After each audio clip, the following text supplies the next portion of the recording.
रास्ते पर आप महिलाओं को लेकर चलना चाह रही हैं, वो रास्ता कांटों पे चलने के बराबर है, मानती हैं?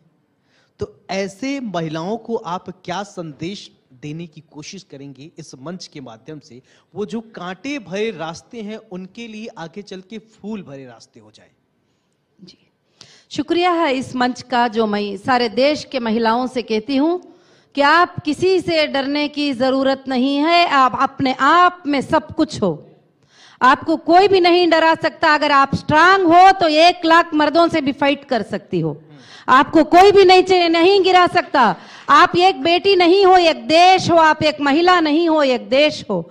और मैं यही आपको इस मंच से देना चाहती हूं कि आप महिला हैं, मगर वही दिल, वही आंखें, वही जज्बा, वही खून आपके जिस्म में है जो मर्द कर सकते हैं, उससे बढ़कर काम आप कर सकते हैं।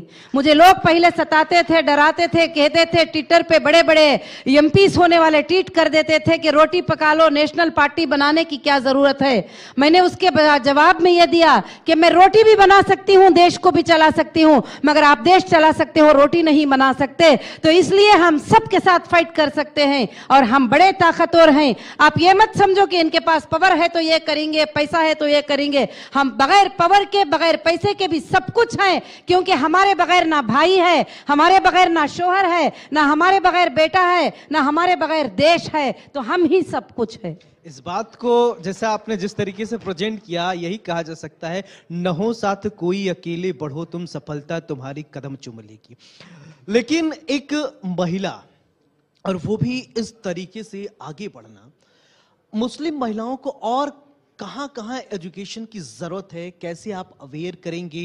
क्योंकि छोटा तबका नहीं है, बहुत ज्यादा और बहुत कॉम्प्लिकेटेड मानसिकता के लोगों से लड़ते हुए आपको वहां से निकालना है लोगों को और समाज के मुख्य धारा से जोड़ना है।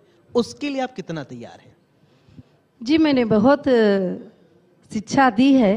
अब मैं जो जरूरत करती हूँ, ये एक शिक्षा जो जरूरी महसूस करती हूँ, मैं माफी चाहती हूँ, आपको बताना चाहती हूँ कि पिछले दिनों से मुझे तरह तरह से सताया गया कि मुझको दबा दिया जाए, और ये किसी और तबके ने नहीं किया।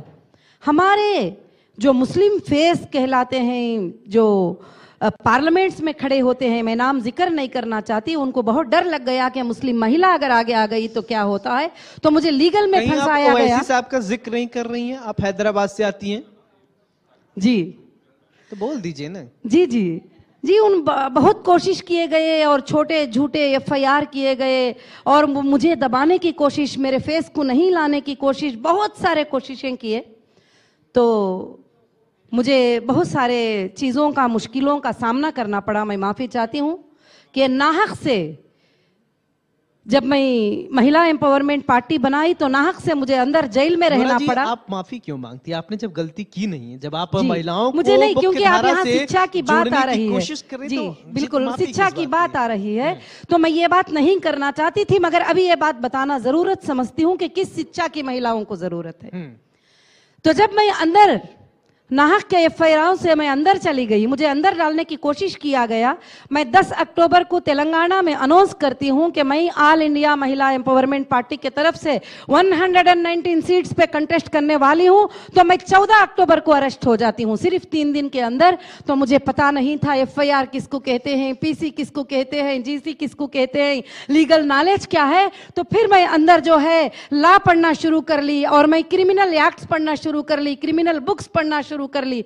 फिर मैंने आने के बाद में हीरा लॉ एसोसिएट को मैंने फॉर्म किया और मैंने देखा कि कई महिलाएं वहां पर अंदर इनोसेंट हैं, वो बाहर निकल नहीं सकते ही, उनको लीगल कोई नॉलेज नहीं है। तो मैंने लीगल पे काम किया, उन महिलाओं के लिए वकील को रखकर हजार फाइन बनना होता है, 2-2 साल अंदर रहते ही मैंने उनको बाहर निकाला। तो अब मैं जो शिक्षा की जरूरत महसूस करती हूँ देश के अंदर, जिस शिक्षा की कमी महसूस करती हूँ वो लॉ की कमी महसूस करती हूँ।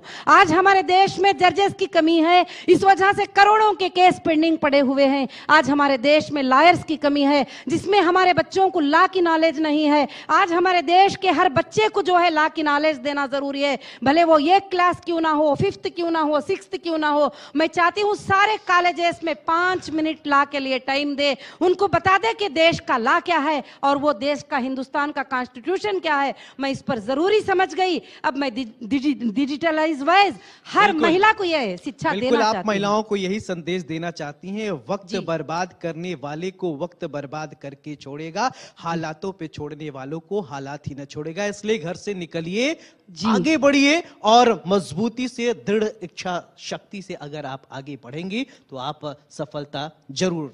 बिल्कुल, आप सच पर हैं, आप हक पर हैं। आप कभी पीछे मत जाइएगे, इस मर्द ने सता दिया मैं अब क्या करूंगी। औरत को लोग ये बोलकर सताते हैं, उस पर एक छोटा सा इल्जाम लगा दो गलत का तो फिर वो गिर जाती है, बुखार आ जाती है, ओढ़ के सो जाती है। मैं सारे देश के महिलाओं को इस मंच से ये खबर देना चाहती हूं कि आप बिल्कुल मत डरिए, मैं आपके साथ हूं और तमाम देश के महिलाएं आपके साथ हैं। जज्बे के साथ आप आगे बढ़ती रहिए और महिलाओं को आप अवेयर करती रहिए, एजुकेट करती रहिए। बहुत बहुत शुक्रिया आपका हमारे साथ जुड़ने के लिए। तो आपने सुना नूरा जी किस तरीके से महिलाओं के लिए काम कर रही हैं, महिलाओं को एजुकेशन और उनको एजुकेट करने के लिए बहुत फाइट कर रही हैं और करना चाहिए। और इसी के साथ यहाँ रुकेंगे छोटे से ब्रेक के लिए। आप देखते रहिए इंडिया न्यूज उत्तर प्रदेश उत्तराखंड। नमस्कार।